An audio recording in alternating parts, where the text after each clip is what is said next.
You keep telling yourself that once things get easier, you'll finally start. Once the timing is right. Once the money slows down enough to breathe. Once you finally feel ready. Here's the truth nobody wants to hand you wrapped in kindness.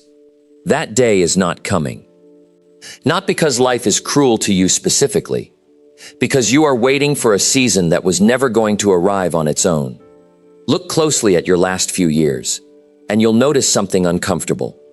It was never your boss holding the gate shut. It was never the economy, the traffic, the algorithm, or the family you happened to be born into. Every single morning, you have been standing in a field, yours, nobody else's, and quietly, patiently, you have been waiting for someone else to walk onto your land and plant your seed for you. Nobody is coming to do that. You are the architect of your own life. And right now, one small decision at a time, one delay at a time, one "I'll start Monday" at a time, you have been drawing up the blueprint for a house you don't even want to live in. Nice furniture. Wrong house.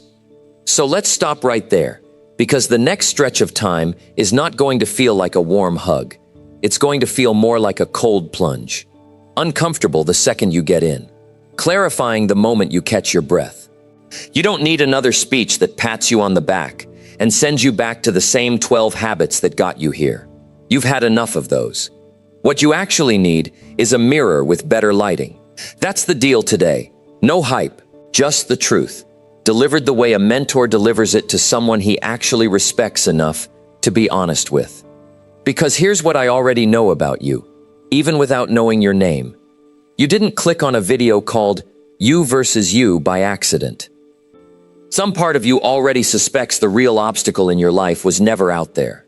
It's the version of you that keeps agreeing to wait. So for the next stretch of time, we're not going to talk about your circumstances. Doesn't start with sweeping changes or grand gestures. We're going to talk about you.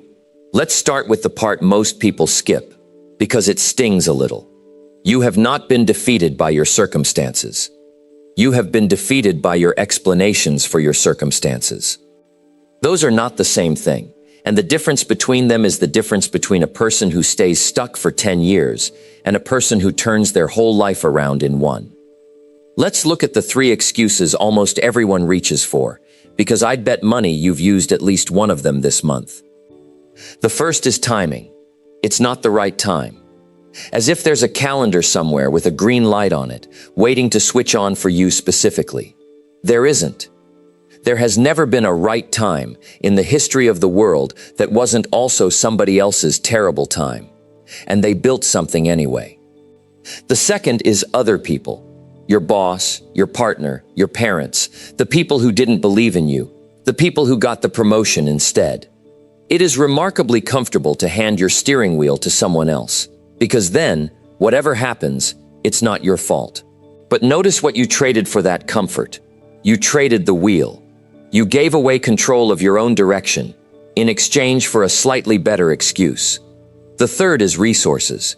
Not enough money, not enough time, not enough connections, not enough of a head start.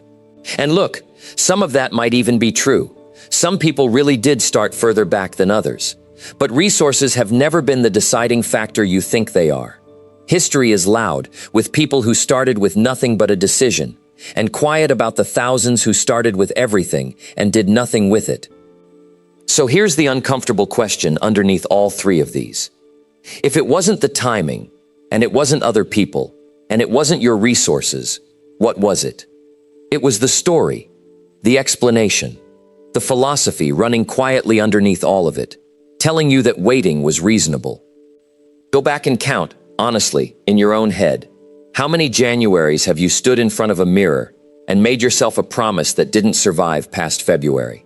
How many times have you said, "next month" to yourself, and actually meant it, and still watched next month arrive and leave exactly like the one before it? That's not proof you're broken. I want to be clear about that, because this is not a video built to make you feel small. That's proof you've been operating on wishing, when the only thing that has ever moved a single human being forward is doing. Wishing feels like motion. It isn't. Wishing is standing at the edge of a field, staring at bare dirt, Hoping a harvest shows up out of respect for how badly you wanted it. Doing is picking up the hoe on a day you don't feel like it, and breaking ground anyway. Here's the contrast, plain and unavoidable. If you keep wishing, you will keep getting the same year on repeat, wearing a different calendar. If you start doing, small, imperfect, unimpressive doing, you will start getting a different life. Not a perfect one, a different one. That's the entire game, and almost nobody explains it to you this plainly. So let me ask you honestly, one human being to another, no camera, no performance. What is the thing you have been wishing for, that you have not yet been willing to actually work for? Don't answer that out loud. Don't answer it for anyone watching.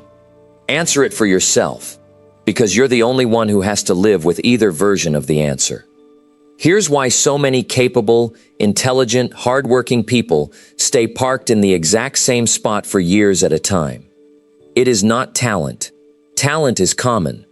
Everybody's cousin is really talented. It is not intelligence either. The world is quietly full of brilliant people who are broke, stuck, and bitter, and it has nothing to do with their IQ.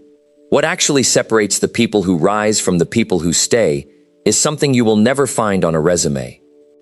It's philosophy, not what you know, what you believe about what you know.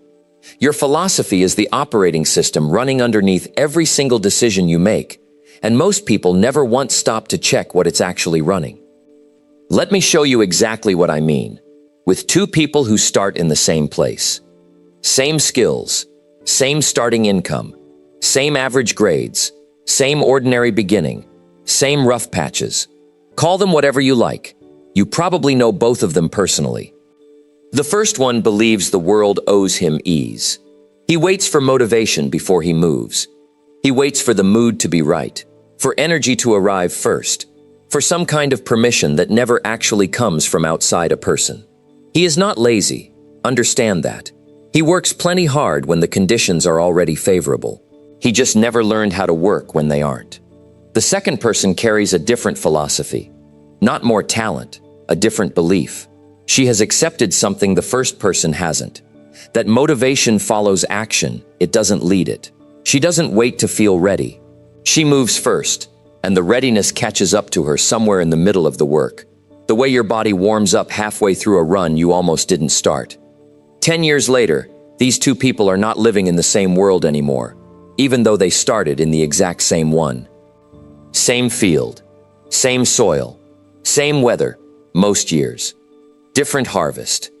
Because philosophy, not circumstance, decided what got planted, season after season, in all those small, unremarkable moments nobody else was watching. This is the gap I want you to see clearly, maybe for the first time, between the person who stays stuck complaining about the field and the person who simply starts walking it. There was never a difference in the dirt. There was only ever a difference in the mind standing on top of it. And here's the part that should genuinely unsettle you, in the useful way, the way a smoke alarm is supposed to unsettle you. If philosophy is the real variable, and it is, then your circumstances were never the actual obstacle. They were just the story that made stopping feel reasonable. Here's a question worth sitting with, right where you are. If someone took away every excuse you currently rely on, the timing, the money, the people, all of it, and left you with only your philosophy, your daily beliefs about what's possible and what's required of you, would that philosophy be strong enough to build the life you say you want? If the honest answer is no, that's not a life sentence. That's just information. And information is something you can finally do something about. There's an old story that gets told in 100 different versions, but it always lands the same way. Two brothers grow up in the same house.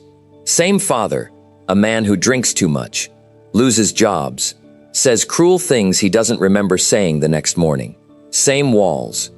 Same silence at the dinner table. Same fear of his footsteps on the stairs. 20 years later, someone tracks both of them down. One brother has followed almost exactly in his father's footsteps. Same struggles, same bottle, same pattern, repeating itself down the family line like it was written into the furniture. The other brother built a stable home, a steady career, a family that isn't afraid of his footsteps on the stairs. Someone asks each of them the same question. Why did your life turn out this way? And here's the part that should stop you cold. Both brothers give the exact same answer. What else could I have become? Look at how I was raised. Same house, same father, same wound. Two completely different harvests. Because the raw material of your life, your childhood, your circumstances, the hand you were dealt, was never the deciding vote. It was only ever the field you were handed, what you decided to plant in it and keep planting in it, season after season, is the part that was always yours. So if you've been quietly using your beginning as your excuse for your ending, I want you to notice that today, gently but clearly, your beginning was assigned to you. Everything that happens after it is being written by you, one season at a time, whether you've picked up the pen or not. There's a sentence I want to put in front of you now, because once you really see it, you can't unsee it. Most people spend their entire lives wishing their circumstances would soften, wishing the market would turn, wishing the boss would change, wishing the relationship would fix itself without a single hard conversation, wishing the body would get healthier while the plate stays exactly the same. Here's the problem with that wish, stated as gently and as clearly as I can put it. Circumstances rarely soften for anyone. Not for you, not for me, not for a single person who has ever built something worth having. What actually changes, what has always been the real lever, in every single story of someone who turned their life around, is not the mountain. It's the person climbing it. Their skill changes, their patience changes, their character changes. And one day, they look up, and the very same mountain that used to look impossible now looks like Tuesday.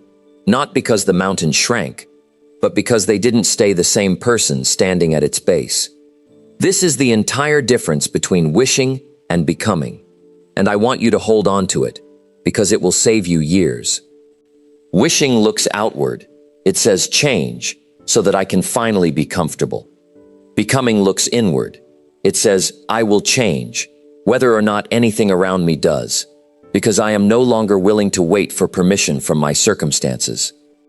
Watch what this actually does over the course of a single year. If you spend this year wishing your situation were easier, you will end the year in the same situation, mildly more exhausted from all the wishing. If you spend this year becoming someone slightly more capable, slightly more disciplined, slightly more patient than you were in January, the situation may not change at all, and it won't matter because you will have changed enough to carry it differently. This is what real personal development actually is, underneath all the noise. It was never about hacks. Hacks are an attempt to skip character, and there has never once, in the history of human effort, been a durable shortcut around character. It is not about finding a faster morning routine.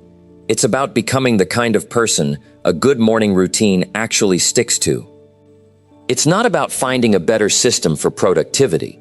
It's about becoming the kind of person a system can actually trust. Character first, then the tools work. Try it in the other order, and watch how fast even the best system falls apart in the hands of the same old habits. So here's your question for this section. Are you currently trying to change your circumstances, or are you trying to change yourself? Because only one of those has ever actually worked, for anyone, at any point in recorded history. Let's talk about the oldest law in personal development. Older than any app. Older than any 5-step framework sold to you at 2 in the morning by someone who's never actually lived by it. It's the law of the farm, and it has one rule that cannot be negotiated, bribed, or rushed. You cannot cheat a field. You cannot plant in June and harvest in July because you're in a hurry. You cannot skip the plowing, skip the planting, skip the long, silent, unremarkable middle, and still expect a crop to show up in October out of sympathy for your deadline. The field does not negotiate. It does not care how badly you needed the money this quarter, how sincere your intentions were, or how many times you told people about your plans. It only responds to one thing: what you actually put into the ground, on the days nobody applauded you for it. This is the law of sowing and reaping, and it is running underneath your entire life right now, whether or not you've ever agreed to the terms. Sow excuses, and eventually you reap a harvest of regret. Sow comfort, and eventually you reap a harvest of stagnation. Sow discipline, quietly, repeatedly, on the days it seems to be doing absolutely nothing, and eventually you reap a harvest so large it looks like luck to everyone who wasn't there for the planting. That last part matters, so let's sit with it a moment. Here's what nobody warns you about seeds. They don't look like anything at first. You take a small, dry, unremarkable little seed, and you press it into cold, dark dirt. And for days, nothing. No visible movement. No progress you could photograph. No proof to show anyone who asks how it's going. That silence is not failure. I need you to actually believe that, not just hear it. That silence is the seed, doing exactly what it's supposed to be doing. Underground, completely out of sight, long before it owes you so much as a single green leaf above the soil. Most people quit during that silence, not because the seed failed, because they mistook invisible progress for no progress, and gave up in week 3 of a process that was always going to take 12. Think about the people you privately admire, the ones with the steady business, the strong marriage, the healthy body, the quiet confidence you wish you had. From the outside, all you ever see is the harvest, the full field, the tall stalks, the golden color at the end of the season. You almost never see the 200 mornings before that, when the field looked like nothing, when it looked, frankly, like it wasn't working. That's the part of the story that gets cut from everyone's highlight reel, and it's the exact part you need to understand if you're ever going to have a harvest of your own. So let me ask you plainly, what have you actually been sowing these past 90 days, on the days nobody was watching? Not your goals, not your intentions, not the plans you've described to other people at dinner. The actual, repeated, daily actions. That answer is what's growing right now in the field of your life, whether you meant to plant it or not. You are always harvesting something. Every single day of your life, something is growing in your field, whether you chose the seed on purpose or let the wind blow in whatever happened to land there. The only real question left is this one. From this point forward, are you going to choose the seed? Here is a trade that nobody explains to you clearly enough, early enough in life, and it costs people decades before they finally understand it. Every single day, you are choosing between 2 feelings. You do not get to skip the choice. You only ever get to choose which one you'll be the one carrying. The first is called discipline. It's small. It shows up as the alarm you didn't want to hear, the workout you didn't want to do, the hard conversation you kept postponing, the money you didn't spend even though you wanted to, the apology you actually gave, instead of the one you kept rehearsing in your head. The second is called regret. It is patient, and it is quiet, and it never asks anything of you today. It simply waits, a year, 5 years, 20, and then it hands you the entire bill at once, with interest that's been accumulating the whole time you weren't looking. Discipline asks for an hour. Regret takes years. Discipline costs you a little comfort today. Regret costs you a version of your life you can never fully get back. I want you to really hear this next part, because I need you carrying it long after this video ends. Discipline is the bridge between who you are right now and who you are actually capable of becoming. Discipline is the choice you make in the 15 private seconds when nobody would ever find out if you didn't. Discipline is the price you agree to pay in advance, specifically so you never have to pay the much larger price that regret always, eventually, collects. The bridge, the choice, the price. Say it again in your own words if you need to, until it stops sounding like something you heard in a video, and starts sounding like something you actually believe. Picture the smallest version of this. Not a huge life decision, something almost embarrassingly small. The choice to get up when the alarm goes off, instead of telling yourself you'll just rest your eyes for 5 more minutes. That single choice, made once, changes almost nothing. But that same choice, made or avoided every single morning for a year, becomes the difference between a person who trusts their own word and a person who has quietly learned not to. And you cannot build any of the bigger disciplines in your life, the business, the body, the marriage, the bank account, on top of a foundation you don't trust yourself to keep. Here's the part that should genuinely wake you up, and I mean that kindly. Most people are not lazy.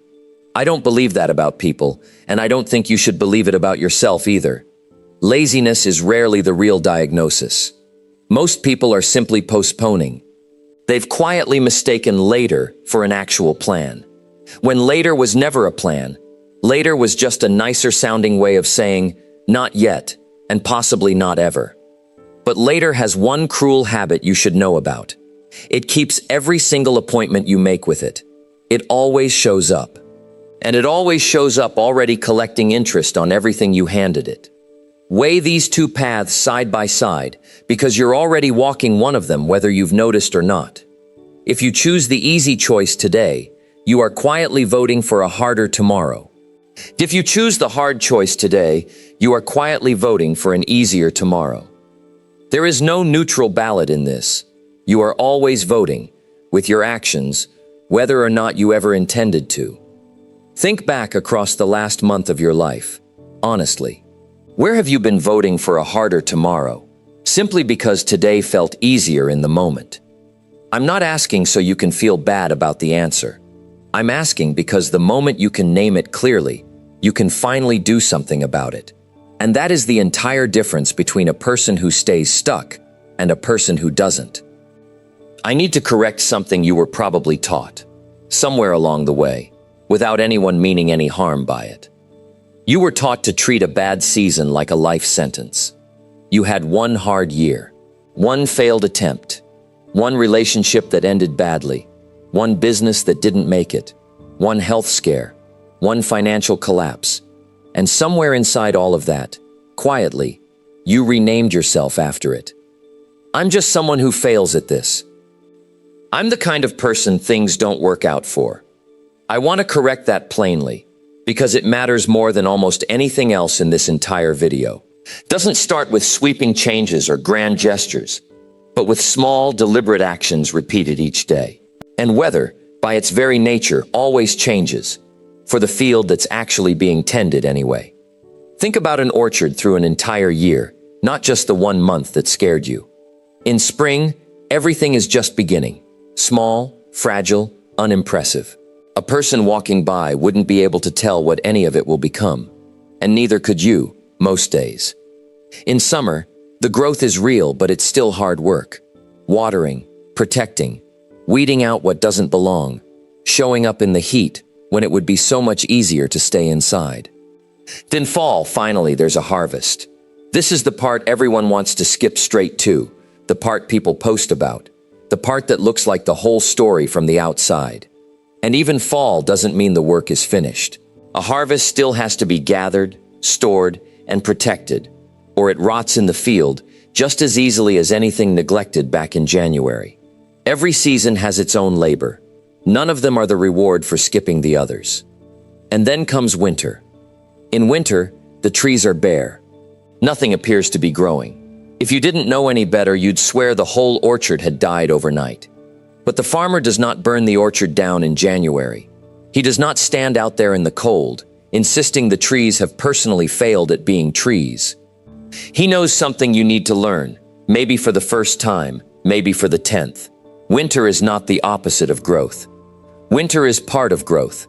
It's the season where the roots are doing invisible work, deep underground, preparing for what's coming next, whether you have any faith in that or not. You've had a winter. Maybe you're standing in the middle of one right now, as you're hearing this. That does not mean the orchard is dead. It means it's winter. That's all it means. Nothing more, nothing less, no matter how convincing the cold feels while you're standing in it. And here's the part that decides everything that happens next. Spring has never once, in the history of the world, failed to follow winter. For a field that was actually planted, actually pruned, actually prepared for it during the cold months, even without proof it would work. But spring has also never once arrived, on schedule, for a field that was abandoned in December because the person standing in it decided winter meant it was over. Everything in this section comes down to one difference. If you treat your winter as your identity, you will stop tending the field entirely, and spring will arrive to an empty, overgrown patch of ground. If you treat your winter as a season, hard, cold, uncomfortable, but temporary, you will keep preparing anyway, quietly, without proof, and spring will arrive to find you ready for it.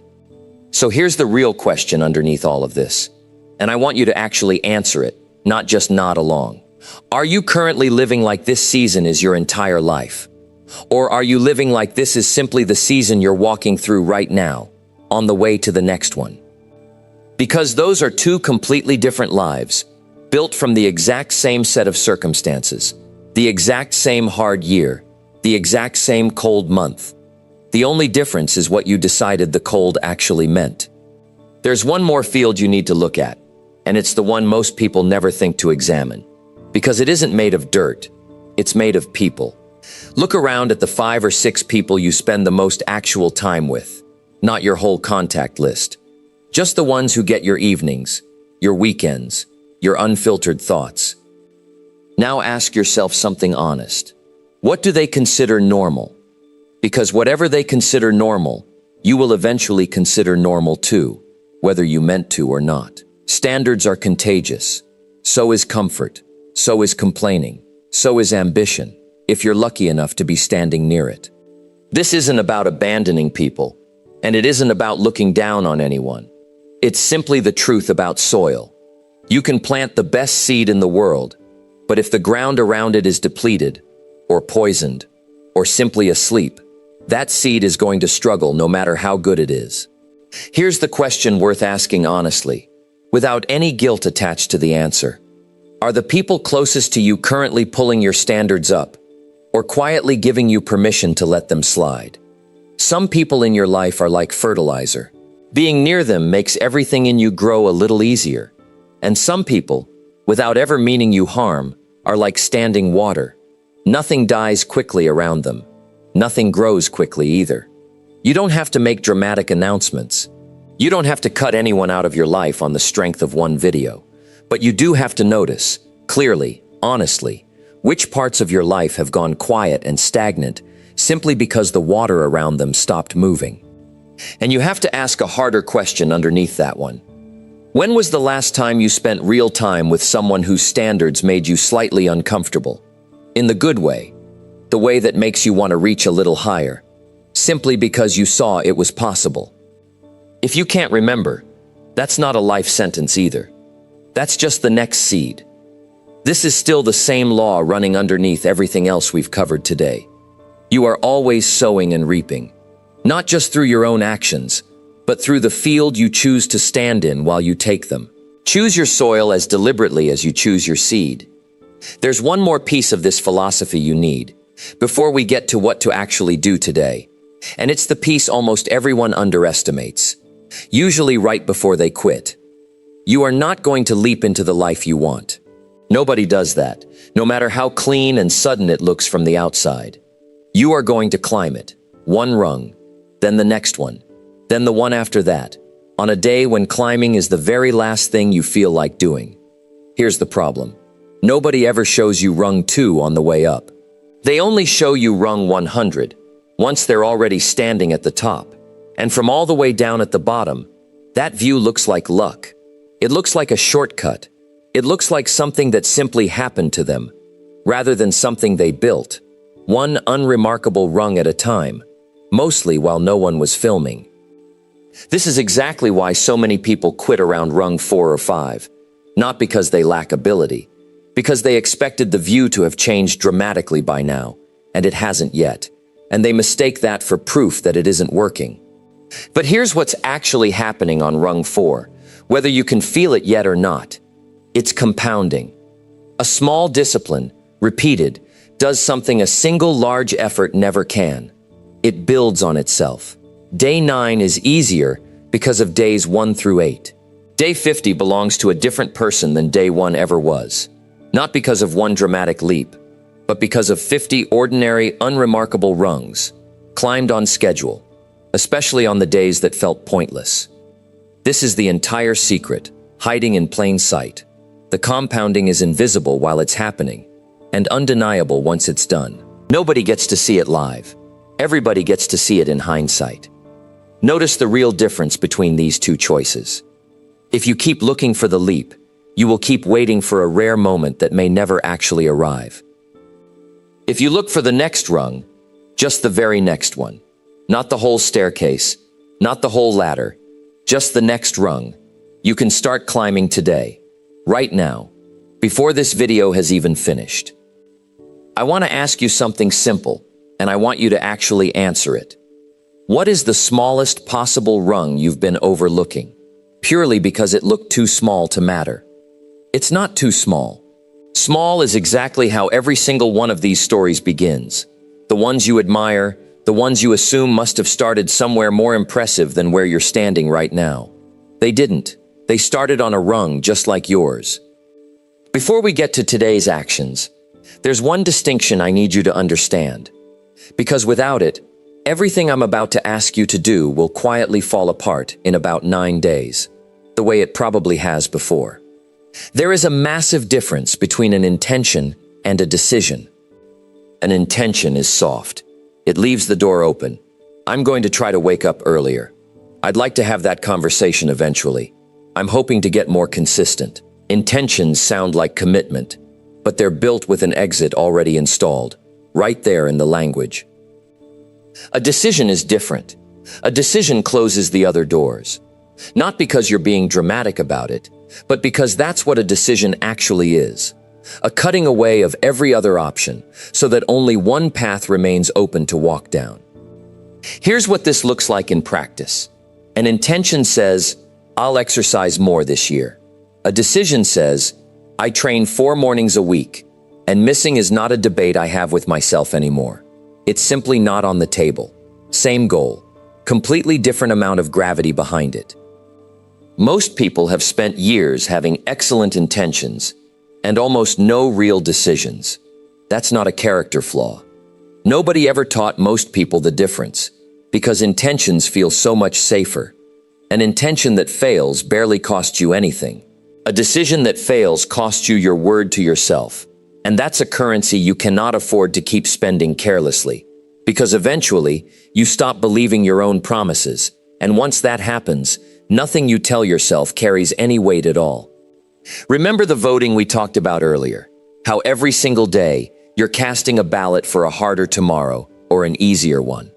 A decision is simply where you stop voting by accident and start voting on purpose.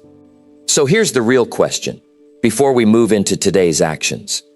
Are you about to make a decision, or are you about to have another very good intention? Only one of those will still be standing in 90 days. Decide first, then let's talk about exactly what you're deciding to do. All right, enough philosophy for a moment.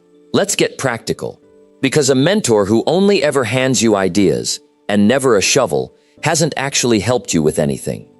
Here is what I want you to do. Not next month, not when things calm down, because things very rarely calm down on their own schedule. Today, in the next hour if you can manage it. Before I give you the 4 things, I want to be clear about something. We already said it once, but it's worth repeating here. Plainly, none of what follows is a hack. Hacks are just an attempt to skip character, and there's no durable shortcut around it. Never has been. So instead, here are 4 small acts of character, not 5 years from now, today. First, choose 1 seed, not 5 seeds. 1. 1 discipline you will plant, starting today. Small enough that skipping it would feel almost silly to admit out loud to another adult. 10 minutes of movement, 1 honest page of writing, 1 difficult phone call you've been avoiding for weeks. Pick one. Name it specifically, right now, in your own head, before you get distracted by the next thing on your screen. Second, keep 1 promise to yourself before you keep any promise to anyone else today. Most people have this completely backwards. They'll show up on time for a stranger's meeting without a second thought and cancel on their own future without even noticing they've done it. Reverse that today. Just once. Just today. Let the first promise you keep be the one you made to yourself. Third, Retire one excuse. Permanently. Not just for the length of this video. You already know which one it is. It's the one you reach for automatically. The one that's become so comfortable over the years it doesn't even register as an excuse anymore. It just feels like a fact of your life. It isn't a fact. It's a well-worn habit of thought. And habits of thought can be replaced the exact same way habits of action can. Slowly, deliberately, one repetition at a time. Fourth, end today by asking yourself one honest question before you go to sleep. Not, did I have a good day? A different question. What did I actually plant today? That's the whole pivot. Not a 5-year plan drawn up in a single sitting. 4 small, doable acts of character, all of which fit inside the next 24 hours of your life. Notice what's not on this list. There's no mention of finding your passion first. No mention of waiting until you feel confident, because confidence was never a prerequisite for starting. It's a byproduct of having started enough times that the fear finally got bored of following you around. You will not feel ready today. I want to tell you that plainly, because nobody else will. You will do this slightly scared, slightly unsure, slightly convinced you'll probably fail at it by Thursday. Do it anyway. The readiness was never going to arrive first. It never does. It shows up somewhere in the middle of the work, the same way it did for the second person in that story we talked about earlier. The one who moved before she felt like moving and let the feeling catch up on its own time. One last comparison before we move to what happens 5 years from now. If you wait for the big moment to change everything at once, you may wait a very long time, possibly the rest of your life, if you're honest with yourself about how that's gone so far. If you take the small action today, you will already be a slightly different person than you were this morning. Not dramatically, not in a way anyone else would notice yet, but genuinely. And genuinely, repeated daily, on the days it's inconvenient, is the only kind of change that has ever actually lasted for anyone, in any field of life, at any point in history. Let me show you 2 versions of you, 5 years from today. Both of them are still entirely possible. Both of them start from exactly where you're sitting right now, in this exact chair, on this exact ordinary day. In the first version, nothing about this video changes anything real. It was a nice stretch of time. Maybe you even felt something while you were watching it. A little fire, a little clarity, a little, yeah, this is finally the one that gets through to me. But by next week, the feeling has faded the way feelings do. The old patterns quietly returned. And 5 years from now, you're standing in front of a very similar mirror, having a very similar conversation with yourself, about a very similar list of things you still haven't started. I'm not telling you this to frighten you. I'm telling you because I'd rather you feel a little uncomfortable right now, in a video, than feel that same discomfort 5 years from now, in a life. I want to be careful here, because that version is not a punishment, and it's not a prophecy either. It's simply what happens by default, in any field, when nothing new gets planted in it. The field doesn't punish you for standing still. It just keeps growing whatever was already there. The weeds, the old patterns, the same unfinished business. Now here's the second version. 5 years from now, you are not a different person because of one dramatic reinvention, one lucky break, one overnight transformation you saw promised somewhere online. You are a different person because of a handful of small, boring, unglamorous choices, repeated on the days you didn't feel like it, especially on the days you didn't feel like it. The habit you started today, the small one, the one that felt almost too small to matter, is no longer a habit 5 years from now. It's simply who you are.